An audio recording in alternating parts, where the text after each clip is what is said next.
থামো থামো দাঁড়াও। আব্বে তুমি কে? আমি হলাম জম। মোবাইল কানে দিয়ে গাড়ি চালাতেছিস, তুই তো মরে যাবি। আব্বে তোর হেলমেট কই? এই নে হেলমেট পরে নে।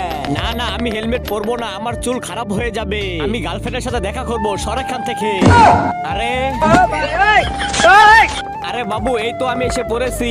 আহ আ আ আ মরে গেছিস, এখন ভালো হয়েছে। বলেছিলাম হেলমেট পরে নে। এখন যদি হেলমেট পরে নিতি তাহলে তুই বেঁচে যেতি। মহারাজ আমাকে মাফ করে দেন আর আমাকে জীবিত করে দেন। না আর জীবিত করব না। আরে মহারাজ একবার জীবিত করে দেন, আমার গার্লফ্রেন্ডকে আমি অনেক ভালোবাসি। কি আব্বে হাসেন কেন? চল তোকে দেখাই। ওই দেখ তোর গার্লফ্রেন্ড। আব্বে কান্না করেন কেন? আরে আমার বয়ফ্রেন্ড মারা গেছে। এটা তো খুশির খবর, আমাকে বয়ফ্রেন্ড বানিয়ে নাও। আমার বয়ফ্রেন্ড অনেক ভালো ছিল, আমাকে মাসে মাসে শপিং করে দিত। আব্বে আমি করে দিব, আমি যা চাইতাম তাই দিত। আজ থেকে আমিও দিব। হ্যাঁ আই লাভ ইউ বেবি। দেখ শালা এই তোর ভালোবাসা। আরে আমার বাবা আমাকে অনেক ভালোবাসে।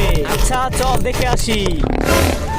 ও দেখ তোর বা। আরে চাচা আমি তো আপনার ছেলের মতো। তুমি কি আমার খরচ দিতে পারবে? আপনি তার পিছনে টাকা খরচ করছেন। হ্যাঁ তার পড়ালেখার টাকা দিয়েছি, তার অনেক কিছু টাকা দিয়েছি। এখন আমি টাকাগুলো কেমন করে পাবো? আমি ভেবেছি তাকে বিয়ে দিয়ে তার বিয়েতে সমস্ত টাকা আমি নিয়ে নিব, তাহলে আমার খরচ উঠে যাবে। দেখলি তোর বাপ কেমন ভালোবাসে। আমার বন্ধু আছে, আমার বন্ধু অনেক ভালোবাসে। আচ্ছা চল দেখে আসি। ওই দেখ তোর বন্ধু। তার আগে আজকে দেখবো তুমি কি এই মন্দির ঘরটিকে বেশি ভালোবাসো নাকি এই আল্লাহর ঘরটিকে বেশি ভালোবাসো। যদি তুমি আল্লাহর ঘরটিকে বেশি ভালোবেসে থাকো তাহলে এই ভিডিওতে একটা লাইক দিয়ে চ্যানেলটি সাবস্ক্রাইব করে দিবে আর কমেন্টে লিখে দিবে আই লাভ ইউ আল্লাহ। আব্বে মিন্টু ভাই অনেক ভালো ছিল, তাকে দিয়ে আমার অনেক টাকা কামাই হয়েছে। আব্বে আমার আরো বেশি। হ্যাঁ কেমন করে? আরে এই ঠান্ডায় তার চিতাপুরি আগুন পোয়াচ্ছি। দেখেছিস কেমন ভালোবাসা। হ্যাঁ মহারাজ সব খারাপ সব খারাপ, আমাকে স্বর্গে নিয়ে চলেন। কি তুই স্বর্গে যাবি নরকে যাবি?